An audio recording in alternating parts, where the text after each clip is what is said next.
Olá, alunos do curso de Extensão em Física da URGS. Aqui é a Prof. Samara e hoje nós vamos para a parte 4 da nossa 10ª aula do curso sobre reflexão e formação de imagens. Bom, a nossa aula vai se dividir em 6 partes.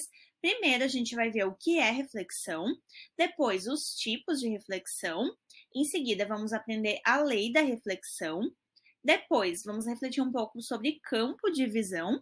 Num quinto momento, vamos ver em detalhes como se dá a formação de imagens em espelhos planos e, por último, a associação de espelhos, os espelhos angulares.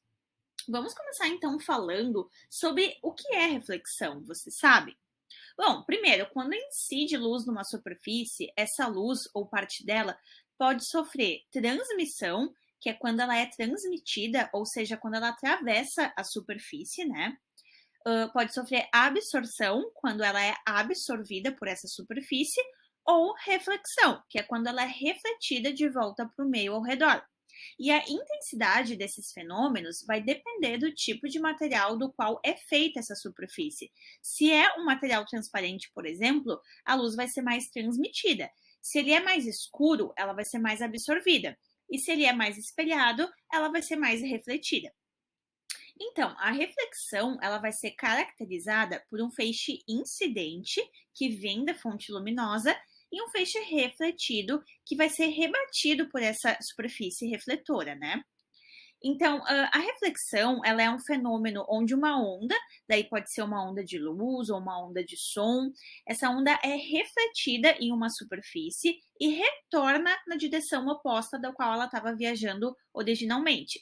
Então, ela sempre vai ocorrer quando a onda encontra uma superfície que ela não consegue atravessar, como um espelho, uma parede ou outro objeto sólido, como essa flor, por exemplo, então é refletida de volta.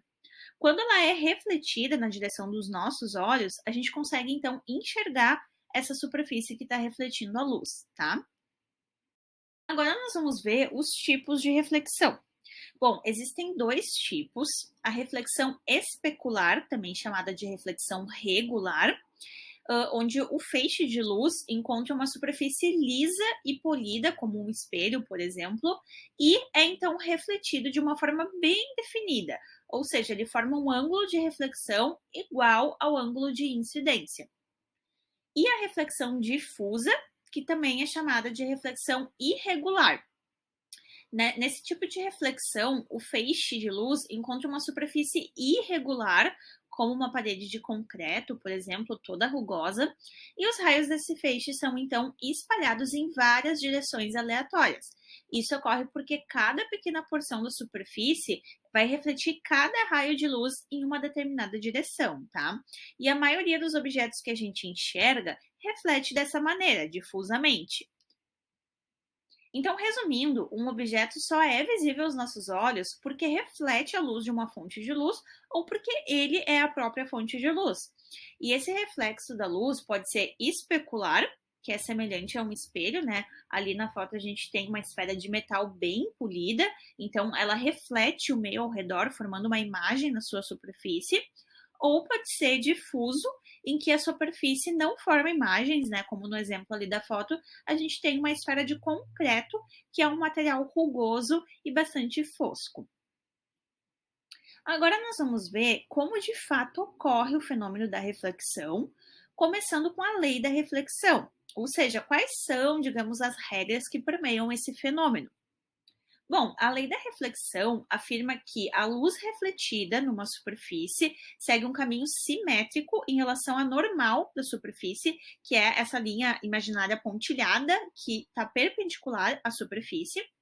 E isso significa que a imagem refletida é uma imagem especular. Então, aqui a gente está falando de superfícies refletoras planas, tá? Para entender um pouquinho melhor, vamos ver a demonstração feita pela professora Magali lá nos nossos laboratórios de física. Para isso, nós vamos utilizar uma casa de lâmpada, que vai ser a nossa fonte luminosa, um disco óptico, que vai nos mostrar a variação angular do feixe de luz, e um espelhinho plano. Daí a gente liga a casa de lâmpada, ajusta o feixe para deixar ele bem fininho e atravessando todo o diâmetro ali do disco. E então posiciona, né, o espelho bem no centro do disco e perpendicular à luz incidente. Então, a luz incide na normal do espelho, de modo que nessa direção de incidência, a luz é refletida de volta exatamente na mesma direção, tá? Então, quando a gente começa a girar o disco e deslocar o espelho em relação à normal, a gente verifica que para 10 graus de incidência, nós temos também 10 graus de reflexão, tá? Daí, se a gente gira mais um pouco, né, vemos que para 20 graus de incidência em relação ao normal, nós vamos ter também 20 graus para a luz refletida. Para 30 graus de incidência também teremos 30 graus de reflexão e assim sucessivamente. Então, para cada ângulo de incidência em relação ao normal, nós vamos ter um ângulo equivalente que a luz refletida faz com relação a essa direção normal, tá?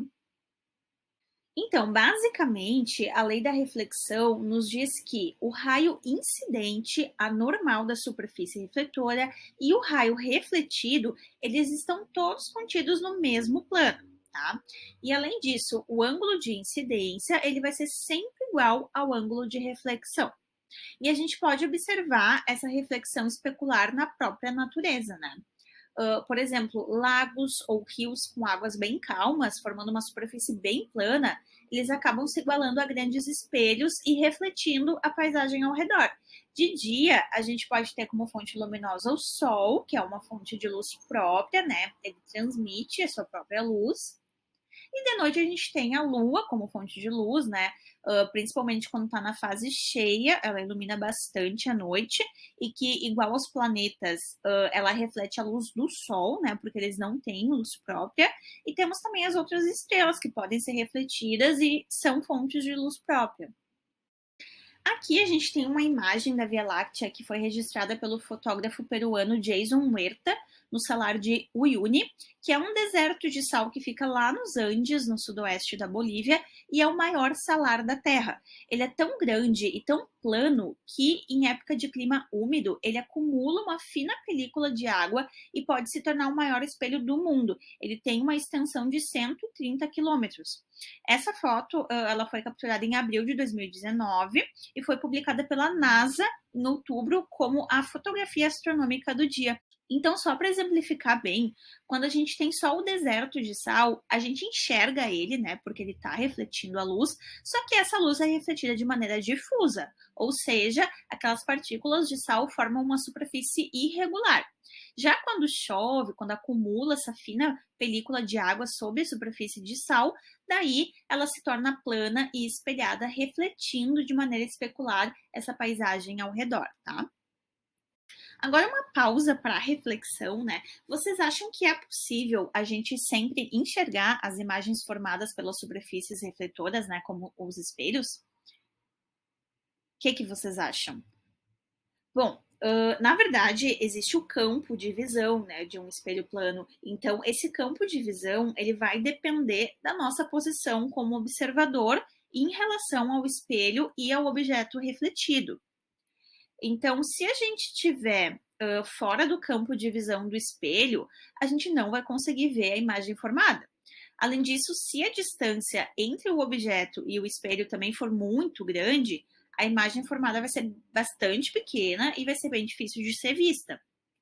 Então, só vai ser possível para a gente ver a imagem formada pelo espelho quando a gente estiver numa posição em que os raios de luz refletidos atinjam os nossos olhos.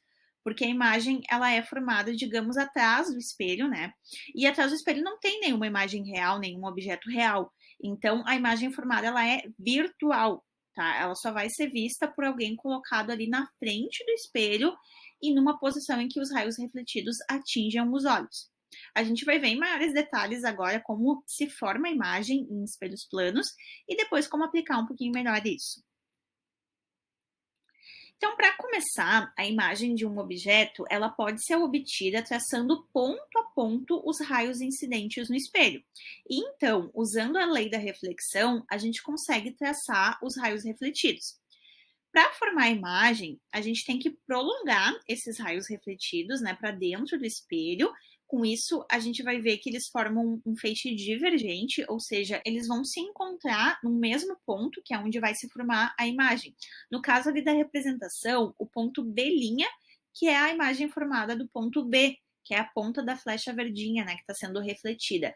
Então, esses raios refletidos pelo espelho, eles vão alcançar o olho do observador como se tivessem partido ali do ponto B', que está atrás do espelho. E isso pode ser feito, então, para os diferentes pontos do objeto. Assim, né, traçando ponto a ponto, a gente forma a imagem completa da flecha, que vai ser uma imagem virtual, porque, né, embora os raios pareçam vir ali dos pontos A' e B', não existe raios passando por esses pontos. Então, não existe uma imagem real atrás do espelho, tá? A imagem ela vai ser virtual. Agora, vamos ver como se dá a posição e o tamanho da imagem no espelho plano.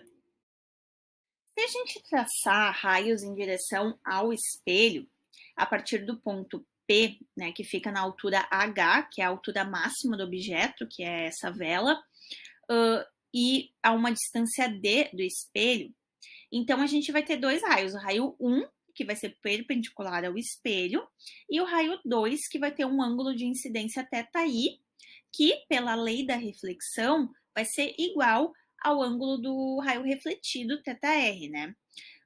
Se a gente prolongar esses raios para trás do espelho, nós vamos ter a imagem formada no ponto P', que vai estar a uma distância D' do espelho e vai ter uma altura H'. Como o θi ele vai ser igual ao θr, né, pela lei da reflexão, os triângulos PCB e P'CB, eles vão ser semelhantes. O que isso significa, né? Que as distâncias D e D' vão ser iguais e também as alturas H e H' vão ser iguais. Ou seja, o objeto e a imagem, eles vão estar à mesma distância do espelho e também vão possuir o mesmo tamanho. Então, a distância da imagem até o espelho, nesse caso aqui DI, ela vai ser sempre igual à distância do objeto até o espelho, que é o DO. Né? Ali na figura do exemplo, as duas vão estar a 5 metros do espelho. Então, isso sempre vai ocorrer, né, para os espelhos planos. Lembrando que, mesmo para objetos extensos, que têm diferentes pontos, com diferentes distâncias até o espelho, a gente tem que ir para cada ponto a distância simétrica. Então, a imagem de cada ponto do objeto vai se encontrar na mesma distância em relação ao espelho, tá? Agora, uma segunda pausa para reflexão. A que altura do chão vocês acham que deve ser colocado um espelho para que uma pessoa possa se ver por inteira? E de que tamanho esse espelho deve ser? Então, aqui a gente volta a pensar no nosso campo de visão, né, que eu introduzi antes para vocês. E para saber isso, a gente tem que saber primeiro a altura da pessoa, né, que nós queremos olhar nesse espelho, que aqui nós vamos chamar de agazão. A altura dos olhos dessa pessoa até o chão, que nós vamos chamar de Hzinho, a distância da pessoa até o espelho, chamada aqui de D, e o tamanho do espelho a gente vai chamar então de X, e a altura do espelho até o chão a gente vai chamar de Y. Com isso, para achar X e Y, a gente pode usar a semelhança de triângulos, igual a gente utilizou anteriormente. Nesse caso, esse triângulo vai ser semelhante a esse, né? Então, a gente vai ter que X está para Hzão, assim como D está para 2D, já que a distância do objeto, a imagem, é D mais D. Então, de cara aqui, a gente já pode cortar o D, ou seja, o tamanho do espelho não depende da distância da pessoa até o espelho, então a gente nem precisaria saber o valor desse D, tá? E precisaríamos saber apenas o valor da altura da pessoa. Porque para a gente poder se enxergar inteiro no espelho, o tamanho do espelho ele deve ser no mínimo a metade da nossa altura. E isso vai independer da nossa distância ao espelho. Não importa se a gente está perto ou longe, nós sempre vamos conseguir nos enxergar por inteiro se o tamanho do espelho for metade da nossa altura. Só que, se o espelho estiver pendurado muito baixo na parede, por exemplo, a gente não vai conseguir se enxergar todo. Então, para saber a altura que o espelho precisa estar do chão, a gente vai calcular o Y aqui, né? Então, a gente faz a mesma coisa.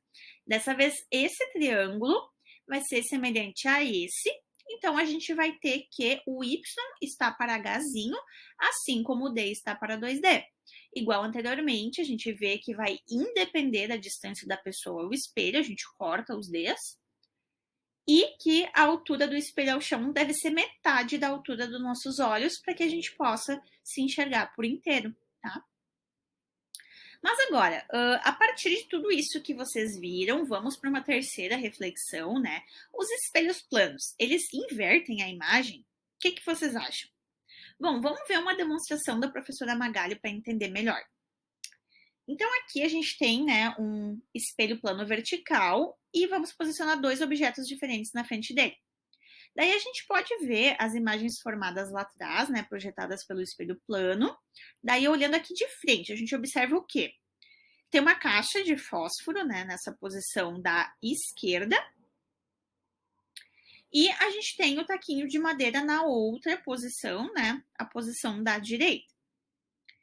Se a gente olha para as imagens, a gente vê exatamente a mesma relação, a caixa de fósforo à esquerda e o taquinho de madeira à direita.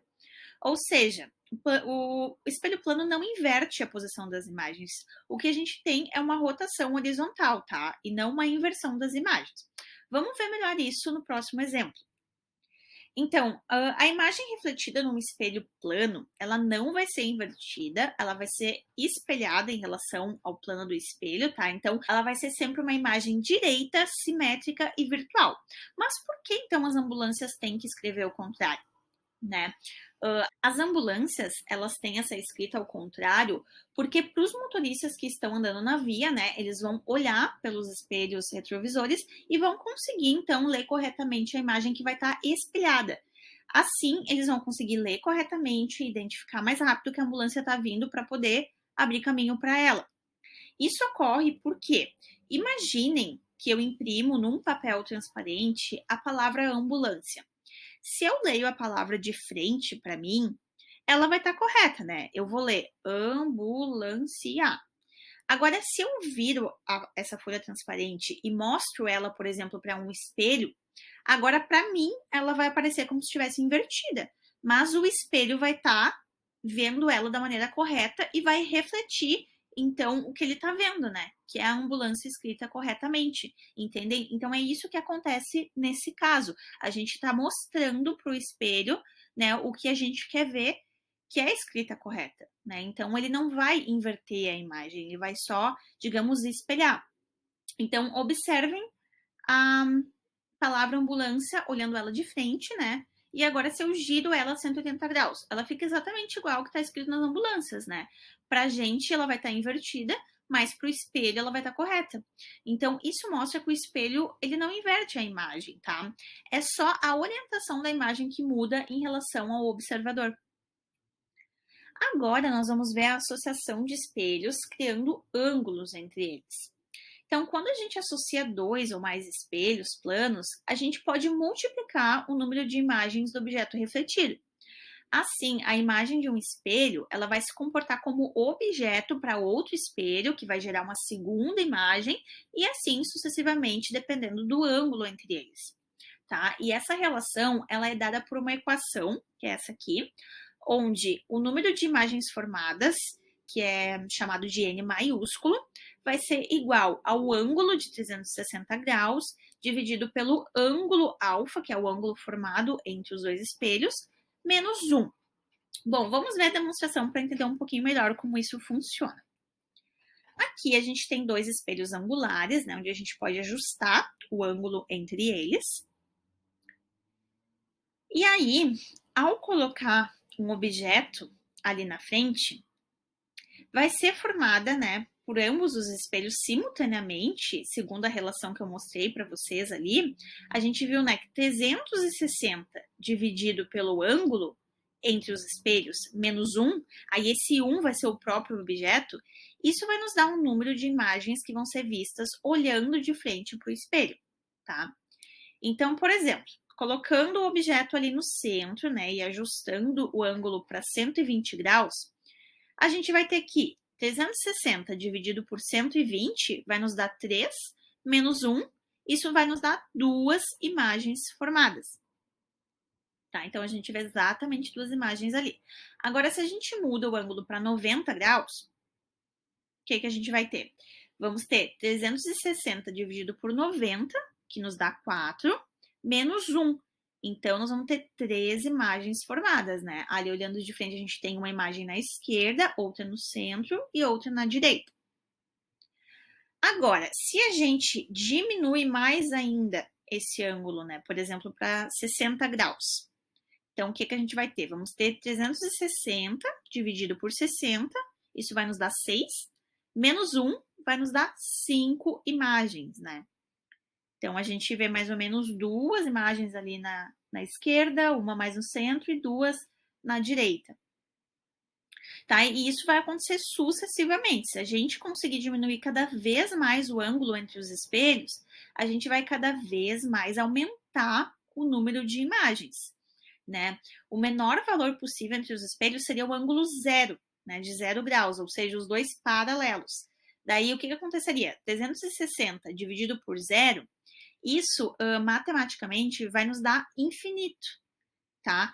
E infinito menos 1 continua sendo infinito. Ou seja, a gente teria infinitas imagens formadas. Alguns museus de ciências, eles têm esses espelhos planos que a gente pode ficar entre eles e ver infinitas imagens nossas formadas. Vou mostrar aqui para vocês. Olhem esse aqui. Esses espelhos ficam no Museu da PUC, aqui de Porto Alegre. Eu fui fazem alguns bons anos já lá, mas eu acho que ainda tem esses espelhos e é muito legal, vale muito a pena a experiência, tá? Agora, uma última reflexão para vocês. Vocês acham que é possível ver uma vela queimar embaixo da água? Bom, para quem respondeu não, eu vou deixar a professora Magali mostrar para vocês que sim, é possível. Olhem só isso. Então, aqui a gente tem um recipiente cheio da água e uma vela acesa. Será que é possível ver essa vela queimando embaixo de toda aquela água? Bom, nós vamos colocar uma superfície refletora semi-transparente, né, como um vidro, entre o recipiente e a vela, na mesma distância entre os dois, né? E a gente consegue sim ver, né, ou seja, perceber com os olhos a vela queimando dentro da água, né? A distância do objeto até o vidro é a mesma da imagem até o vidro. Daí, como a imagem formada pelo espelho plano é virtual, então a vela ela não está dentro da água, mas a gente pode enxergar através desse vidro transparente e ver e perceber como se ela tivesse, né, lá naquela posição queimando dentro da água. Então tá aí, né, a nossa vela queimando dentro da água, tá, pessoal? Então, por enquanto, era isso. Obrigada a todos pela atenção. Qualquer dúvida, entre em contato e bons estudos.